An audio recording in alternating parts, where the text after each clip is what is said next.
ফেরাউন, যারা হাজার বছর ধরে পুরো মিশরে রাজত্ব করেছে, কিন্তু একসময় তাদের এই রাজত্ব ওমর বিন খাত্তাবের খেলাফতে মুসলিমরা জয় করে নিয়েছিল। হজরত ওমর রাদিয়াল্লাহু তাআলা আনহু এর শাসনামলে 641 খ্রিস্টাব্দে আমর ইবনুল আস রাদিয়াল্লাহু তাআলা আনহু এর নেতৃত্বে মুসলিম বাহিনী মিশর জয় করে। এটি ছিল মুসলিমদের জন্য একটি গুরুত্বপূর্ণ বিজয়, যা বাইজেন্টাইন সাম্রাজ্যের পতন এবং ইসলামের বিস্তারে সহায়ক ভূমিকা রাখে। কিন্তু খলিফা ওমর রাদিয়াল্লাহু তাআলা আনহু শুরুতে মিশর হামলা করতে ইচ্ছুক ছিল না, কেননা মিশর বিজয়ের আগে রাশিদুন খেলাফতে একটি বড় সমস্যা দেখা দেয়। তাউন, এটি এমন একটি অসুখ ছিল যা মুসলিম সৈনিকদের প্রায় 25,000 সৈনিককে শহীদ করে। শুধু সৈনিকই নয়, বরং মুসলিমদের অনেক বড় বড় জেনারেলও এই রোগে মৃত্যুবরণ করেছিল, যার ফলে খলিফা ওমর রাদিয়াল্লাহু তাআলা আনহু বিষয়টি কন্ট্রোল করার জন্য নিজে মদিনা থেকে মুসলিমদের আর্মি ক্যাম্পে যায়। তখন তার দেখা হয় মুসলিমদের নতুন চিফ আমর বিন আস রাদিয়াল্লাহু তাআলা আনহু এর সাথে, যিনি ওমর বিন খাত্তাবের সামনে একটি মতামত পেশ করে। তিনি বলেন, এবার আমাদের ফেরাউনের রাজত্ব মানে মিশরের দিকে যাওয়া উচিত। কিন্তু ওমর রাদিয়াল্লাহু তাআলা আনহু এই বিষয়টি নিয়ে একটু চিন্তিত ছিল, কেননা মাত্রই মুসলিমদের অনেক বড় একটি অংশ মৃত্যুবরণ করেছে। এখন কিভাবে তারা যুদ্ধে লড়াই করবে? এত ছোট একটি আর্মি দল নিয়ে মিশরকে হারানো মুশকিল হবে। এছাড়াও হজরত ওমর রাদিয়াল্লাহু তাআলা আনহু এই বিষয়টি নিয়েও চিন্তিত ছিল যে তারা যদি মিশরের দিকে যায় তাহলে পিছন থেকে তাদের ওপর পার্সিয়ান এম্পায়ার হামলা করতে পারে। কিন্তু এসব কিছুর পরেও আমর বিন আস তার বলা কথাতেই অটুট থাকে। আসলে আমর বিন আস ইসলাম ধর্ম গ্রহণের আগে একজন বড় বিজনেসম্যান ছিল। তিনি ব্যবসার কাজে বহুবার মিশর যাওয়া আসা করেছে, তাই তিনি খুব ভালোভাবে জানতেন যে মিশরের মানুষ মুসলিমদের সামনে টিকবে না। শেষ পর্যন্ত ওমর বিন খাত্তাবও তার সাথে একমত পোষণ করেন এবং মিশর হামলার পারমিশন দিয়ে দেয়। কিন্তু একটি শর্তানুসারে যা ছিল, তুমি মিশর আক্রমণের জন্য তো যাবে, তবে এর আগে যদি আমার মতামত পরিবর্তন হয় তাহলে তোমাকে সাথে সাথে ব্যাক করতে হবে। এটি শুনে আমর বিন আস তার আর্মিতে তৈরি হতে বলে। মাত্র 4000 সৈনিক নিয়ে তিনি মিশরের দিকে রওনা হয়। একই সাথে ওমর বিন খাত্তাবও মদিনার দিকে রওনা হয়। কিন্তু এই পুরো পথেই ওমর বিন খাত্তাব মিশরের ভাবনাতে ডুবে থাকে। যখনই তিনি মদিনায় পৌঁছান তখন সকল বড় সাহাবীদের একত্রিত করেন এবং মিশর সম্পর্কে প্রশ্ন করে জানতে চায় আমাদের কি করা উচিত। তখন সেখানে থাকা ওসমান রাদিয়াল্লাহু তাআলা আনহু সহ অন্যান্য সাহাবীরা এটাই বলে যে তাদের মিশরে যাওয়া আর্মিদের আটকানো উচিত। এরপর ওমর বিন খাত্তাব সাথে সাথে আমর বিন আসকে চিঠি পাঠায় যেন তিনি চিঠি পাওয়া মাত্রই তার আর্মিদের নিয়ে ব্যাক করে। সাথে এটাও বলে যে কিন্তু এর আগে যদি তোমরা মিশরের বর্ডার ক্রস করে ফেলো তাহলে আল্লাহর নাম নিয়ে লড়াই করো। আর ঠিক সেটাই হলো। যখন আমর বিন আস সেই চিঠি খুলে তখন তারা মিশরের বর্ডারের ভেতরে ছিল। তখন তিনি বলেন, এখন তো আমাদের লড়াই করতেই হবে, এবং নিজের পুরো সৈনিক দল নিয়ে পুরো দমে মিশরের রাজধানীর দিকে ছুটে যায়। যাওয়ার পথে মিশরের অন্যান্য সকল শহর জয় করতে করতেই তারা সামনে এগোয়। তখন মিশরের রাজধানী ছিল কায়রো, যা আজও মিশরের রাজধানী। তখন এই কায়রো শহর ছিল পৃথিবীর সবচেয়ে ধনী ও শক্তিশালী শহর। সেখানে তখন রোমান এম্পায়ারের রাজত্ব চলছিল।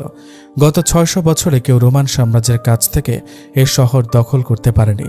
কিন্তু মুসলিম সৈনিকরা সোজা এসে এই রাজধানীর সামনে নিজেদের ক্যাম্প তৈরি করে এবং যুদ্ধের জন্য পুরোপুরি তৈরি হয়ে যায়, যা দেখে রোমান সাম্রাজ্য নিজেদের পুরো সৈনিক দল মুসলিমদের সামনে দাঁড় করিয়ে দেয়। আমর বিন আস তাদের এত বড় সেনাবাহিনী দেখে রোমান সাম্রাজ্যের কাছে একজন বার্তাবাহক পাঠান এবং তাকে ভালোভাবে বুঝিয়ে দেয় যে কি বলতে হবে। বার্তাবাহক সেখানে পৌঁছে সবার সামনে বলা শুরু করে, তোমরা জানো আমরা কারা? আমরা ইতিমধ্যেই তোমাদের বাদশাকে খুব ভালোভাবে হারিয়ে এসেছি। এখন তোমরা আমাদের কি করতে পারবে? এটি শুনে সেখানে থাকা সবাই চিন্তিত হয়ে পড়ে, কিন্তু তাদের লিডার সাইরেস তা হেসে উড়িয়ে দেয়। তারপর আমর বিন আস পুরো দমে মিশরের রাজধানীতে আক্রমণ করে বসে, কিন্তু এতে কোনো লাভ হয়নি, কেননা মাত্র 4000 আর্মি নিয়ে মিশর দখল করা সম্ভব ছিল না। তাই পরবর্তী 7 মাস মুসলিমরা তাদের ক্যাম্পেই সময় কাটায়। এরপর আমর বিন আস মদিনায় ওমর বিন খাত্তাব এর কাছে সাহায্যের বার্তা পাঠায়। এই বিষয়টি আগে ওমর বিন খাত্তাব বুঝতে পেরেছিল, তাই তিনি আগে থেকে মিশরে পাঠানোর জন্য সৈনিক তৈরি করে রেখেছিল। তিনি চিঠি পাওয়া মাত্রই 12,000 সৈনিক দল মিশরে পাঠিয়ে দেন। এবং এই দলের লিডার ছিল অন্যতম এক বড় সাহাবী জুবাইর রাদিয়াল্লাহু তাআলা আনহু। হযরত ওমর বিন খাত্তাব জুবাইর রাদিয়াল্লাহু তাআলা আনহুকে এতটা সম্মান করত যে তিনি তার মৃত্যুর পর যে 6 জন সাহাবীকে খলিফা হওয়ার নমিনেট করে গিয়েছিলেন তাদের মধ্যে একজন ছিল জুবাইর রাদিয়াল্লাহু তাআলা আনহু। আর এভাবেই জুবাইর রাদিয়াল্লাহু তাআলা আনহু বড় দলটি নিয়ে মিশরে পৌঁছে যায়। পৌঁছে তারা পরের দিন হামলা করার প্ল্যান করে এবং হামলা করেও বসে। আর তখনই শুরু হয়ে যায় যুদ্ধ। যুদ্ধের কিছুক্ষণ পর মুসলিম সৈনিকরা পেছনের দিকে সরতে শুরু করে। পেছনে আসতে আসতে মাঠ থেকে এতটাই দূরে চলে আসে যে মনে হচ্ছিল এবার মুসলিমরা হেরে যাবে। কিন্তু সে সময় মুসলিমদের আরেকটি দল রোমানদের পেছন থেকে আক্রমণ করে। এভাবেই তারা রোমান আর্মিদের চারদিক থেকে ঘিরে ফেলে এবং তাদের এই যুদ্ধে হারায়। কিন্তু তখনও তারা মিশর দখল করতে পারেনি। এতে একদিন জুবাইর রাদিয়াল্লাহু তাআলা আনহু অস্থির হয়ে একটি বোল্ড ডিসিশন নেয়। তিনি তার সৈনিকদের নিয়ে রাতের অন্ধকারে মিশরের রাজধানীতে ঢুকে পড়ে এবং ঢুকে সোজা মুসলিমদের জন্য শহরের গেট খুলে দেয়। এটি দেখে মুসলিমদের পুরো দল মিশরের রাজধানীতে ঢুকে পড়ে এবং পুরো শহর দখল করে সেখানকার সরকারকে খুঁজতে থাকে। কিন্তু ততক্ষণে সেখানকার সরকার কায়রো ছেড়ে মিশরের অন্যতম পাওয়ারফুল শহর আলেকজান্দ্রিয়াতে চলে গিয়েছিল। তবে এই হামলায় মিশরের সরকারের মনে এতটা ভয় ঢুকে গিয়েছিল যে সে সেখানে পৌঁছেই একটি চিঠি পাঠায় যেখানে লেখা ছিল, আমি পুরো মিশর খলিফা ওমর বিন খাত্তাবের আন্ডারে সারেন্ডার করে দিব। আমর বিন আস সে চিঠি রিজেক্ট করে দেয়, কেননা তিনি জানতেন মুসলিমদের লড়াই এই গভর্নরের সাথে নয় বরং রোমানদের সাথে। কিন্তু এই খবর রোমান সাম্রাজ্যের বাদশাহ পাওয়ার পর খুব রেগে যায় এবং রোমান আর্মিদের একটি বড় দল মুসলিমদের ওপর অ্যাটাক করতে পাঠিয়ে দেয়। তখন আমর বিন আসও বুঝতে পারে যে এবার রোমানরা পুরো দমে লড়াই করতে আসবে, তাই তিনি তার আর্মি দলকে আলেকজান্দ্রিয়ার দিকে যাওয়ার পারমিশন দেয় এবং তারা তাদের পুরো দল নিয়ে আলেকজান্দ্রিয়াতে পৌঁছে যায়। কিন্তু এখানে পৌঁছে তারা পুরো অবাক হয়ে যায়, কেননা তারা এর আগে কখনো এত বড় শহর দেখেনি। আলেকজান্দ্রিয়া, যা আলেকজান্ডার দ্য গ্রেট এর নামে রাখা হয়েছিল। হযরত ওমর বিন খাত্তাব তার পুরো খেলাফতের থেকে বড় শহরে আর কখনো হামলা করেনি। মুসলিমরা এখানে পৌঁছে এই শহরটি দখল করার অনেক চেষ্টা করে, তবে প্রতিবারই ব্যর্থ হয়। আর এভাবেই 6 মাস পার হয়ে যায়। এ সময় রোমানরা আরও বড় একটি দল মুসলিমদের বিরুদ্ধে লড়াইয়ের জন্য প্রস্তুত করে আলেকজান্দ্রিয়াতে পাঠিয়ে দেয়। এবার মনে হচ্ছিল যে মুসলিমরা কখনোই মিশর দখল করতে পারবে না। এতে মুসলিমদের মন ভেঙে যায়। আর সে সময় ঘটনায় চলে আসে টুইস্ট। রোমান এম্পায়ারের বাদশাহ 30 বছরের রাজত্বের পর হঠাৎ মারা যায়। এতে তার ছেলে সাম্রাজ্যের দায়িত্ব নেয়, কিন্তু তাকেও তার সৎমা মেরে নিজের ছেলেকে সিংহাসনে বসিয়ে দেয়। আর এটি দেখে রোমানরা খুবই রেগে যায় এবং রোমান সাম্রাজ্যে শুরু হয় গৃহযুদ্ধ। এর ফলে যে সৈন্যদের রোমান বাদশাহ মুসলিমদের বিরুদ্ধে লড়াই করতে পাঠিয়েছিল তাদের ফেরত আসতে হয়। এই গৃহযুদ্ধ এতটাই বেড়ে যায় যে সবাই একজন আরেকজনকে মারতে শুরু করে।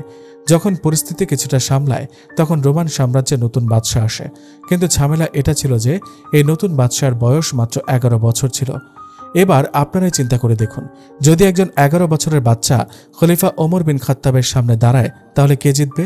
ওমর বিন খাত্তাব মদিনা থেকে রোমান সাম্রাজ্যে চলা এই গৃহযুদ্ধের খবর খুব ভালোভাবে রেখেছিল এবং তিনি বুঝে গিয়েছিলেন যে মিশর জয় করার এটি আসল সময়। যেই ভাবা সেই কাজ। তিনি সাথে সাথে একটি চিঠি লিখে তার বার্তাবাহককে দ্রুত তা আমর বিন আস রাদিয়াল্লাহু তাআলা আনহুর কাছে পৌঁছে দিতে বলে। সেই বার্তাবাহক দিনরাত এক করে দ্রুত সেই চিঠি নিয়ে আমর বিন আস এর কাছে পৌঁছে দেয়। যখন তিনি এই চিঠি খুলেন তিনি দেখেন, আস যত দ্রুত সম্ভব সকল মুসলিম সৈনিককে একত্রিত করো এবং তাদের সামনে আমার এই চিঠি পড়ে শোনাও। আমর বিন আসও তাই করে। তিনি সকল মুসলিম সৈনিককে একত্রিত করে তাদের সামনে চিঠি পড়তে শুরু করে। হে মুসলমানরা, তোমাদের কি হয়েছে?